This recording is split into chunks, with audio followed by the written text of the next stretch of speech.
And just like that, we are here with Michelle and Kyle, Cutting Through the Noise podcast by Pintler Group. And we're talking community building today, our last traction channel of our 19. It's crazy to think that 19 weeks just flew by like that. Yeah. So we're here talking about community building. And, you know, the chapter itself talks a lot about building communities to help get traction for your business, which can a lot of times feel like work, which, surprise, surprise, it takes work to grow a business, which is a conversation that we actually have with a lot of people. Like, hey, if it's easy, everybody would do it. And a lot of people do. Like, a lot of people crowd newsfeed ads. A lot of people do these things. But then there are components within those strategies that we talk about, like lead ads that not as many people are doing, that give your business a competitive advantage. Community building, to me, is one of those traction channels that can really make an impact on your business. It's unique. You can carve yourself out as a thought leader.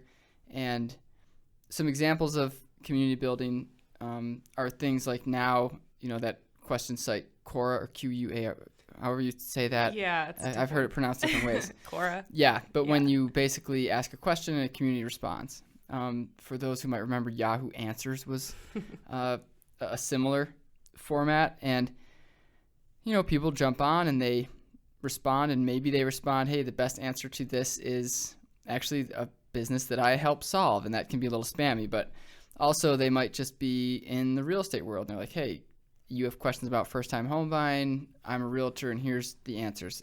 And they might be in different parts of the country, but the realtor is just sharpening their saw, getting good at answering these questions, providing value, because who knows, you know, when someone Google searches their name, they might come up with some really smart responses on a question and answer forum. Yeah.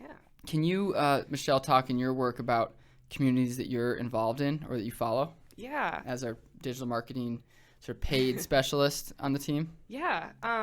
So in my type of work, you know, I work obviously in paid search and social, and Google is definitely the big one when it comes to paid social or paid search, and making sure that, you know, you're being smart with how you're targeting and setting up the ads and everything like that. So Google's done a really great job building communities for all of its platforms. So you have the analytics, you have the ads, you have Tag Manager, which if you're not familiar with Tag Manager, it's a way to for you to track any kind of action on websites. So people like click on a link or they download a form, you have a way that you can set up a tag that follows them. Yeah. So those are the communities that I haven't personally contributed to because I'm still ever learning. But I use those almost daily. You know, when I have a question, when I'm going through something, it's a community that I know I could reach out to. And I don't necessarily have to deal with support if I don't want to. Like, I know that there's people that are qualified, and I respect the answers and stuff that they put on there. They've had similar problems, and they've sort of troubleshoot or shot the problems that you're having. Yeah, and like you said, like those are often the communities, or the communities often show up in the search results when you're looking for something, and so you know people are going through the same thing. It seems like some people create or dedicate blogs to all these topics. Like, you can go to a paid search blog, you can go to Google Tag Manager. It's not owned by Google, but it's somebody who's created a community where people can come and share their Data Studio reports or share some tags that they've been building that they're proud of, that, you know, it took them 20 hours, so the next person it takes 2. And they're doing that. I mean, why do you think they're doing that? I think it really helps. Like I said, it fosters relationships, I think, of people that are using your product or your service. I think it instills that, you know, that trust, and to know that people are also going through this. And sometimes it just seems a little bit easier when you know you can just reach out to someone who's maybe on the same level as you. Like, it's not like you're talking to someone at the company and, you know, maybe they're trying to sell you something. Right. You get looped into it. It's like more or less like a casual conversation, or just, hey, I had this simple question. Can you help me with it? And we've seen those posts where it does feel spammy. Like, LinkedIn gets really loud. We talked about that. Communities that, you know, you join group and you're like, oh, I'm in higher ed and I want to learn about marketing. And then all of a sudden you're getting bombarded with messages about book a time with me. And that's just loud. Right. So I think there's right and wrong ways to be a part and to contribute to these communities. And it's easy to take, again, the easy way out, which is I'm going to go for the fast transaction. Like, I just want to book a demo. Right. I just want to get a sale out of this group immediately, versus, hey, maybe I can provide real value, prove my worth, and then hey, maybe the next conference we talked about speaking engagements. Like, this is one of the ways that you can get hooked up with speaking engagements. Yeah. When you identify yourself as a contributor and a valued one. Yeah. What are benefits of these communities as a user? So again, it just the idea of creating this space that people who use your product or service can go and openly talk about it. They have the ability to contribute to things. They can, again, talk peer to peer, and it doesn't feel like they're being, I guess, like managed or sold to. So having that sense of a community, I think, is the biggest perk of it. And again, just not having to deal with support if you don't need to. Yeah, this seems like support these days is good support. I think it's a differentiating factor for companies today. Right. Avoid all the automated chatbots. Yes. What about as a contributor? Yeah. So contributors are, the ones that are actually making the posts and answering the questions. They have some sort of level of expertise. And so Yeah. I think as a contributor, it's really nice to have that be a skill that you have, because, it kind of builds this reputation. Like, people, if they view your post and, you're someone that consistently answers questions correctly, and you obviously know what you're doing, like, that just kind of overall promotes who you are. So if you're working for a company and, you have all these skills and you're constantly showing up as a contributor, you're like, oh man, this person knows what they're doing. Like, maybe I'll look into their company and, like, what else do they do? Are they also really skilled in this? So I think it's just good. It's just good press for yourself, and kind of shows this, like, resume that you have of your skills. Right. I agree 100%. There's a lot of benefits to contributing to these.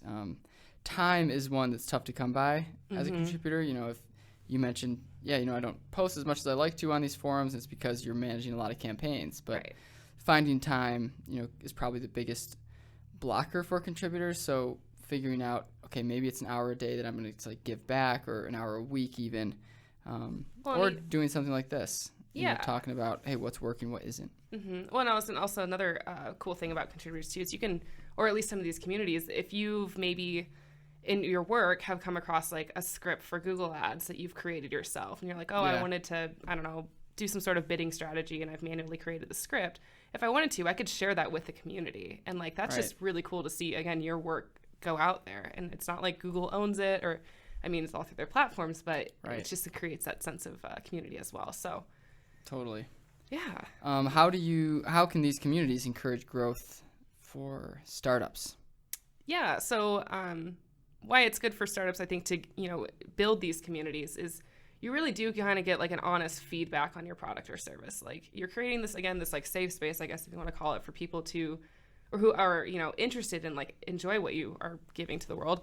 But it just gives you the ability to actually like get the feedback and to help you kind of improve on things, and then you continue to grow.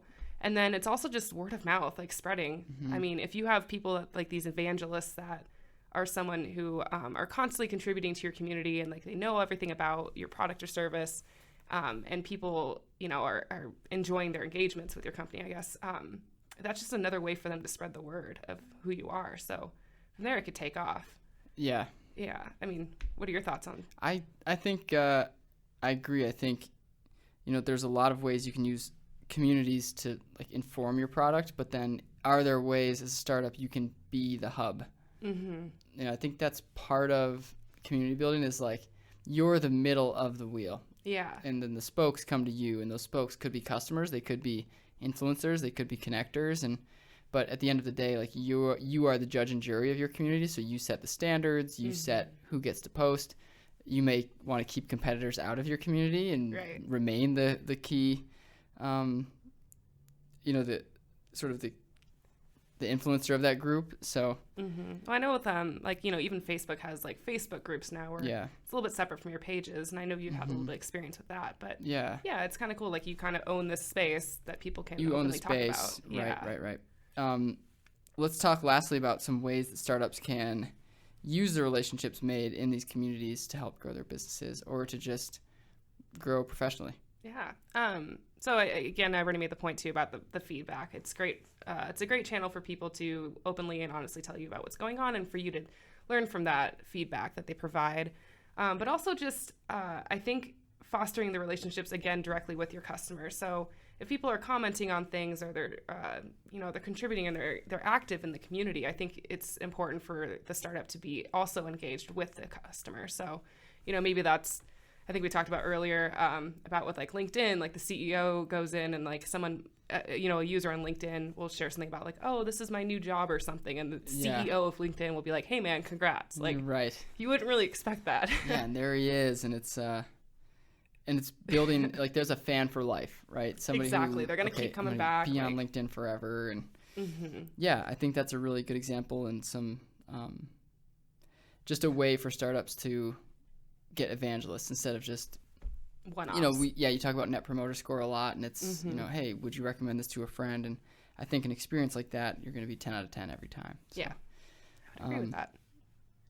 Well, I think we did a pretty good job covering community building today. Yeah. I think we've got a cool article from Cassie that's going to outline like some of the top platforms to jump on if you're looking to get started with this.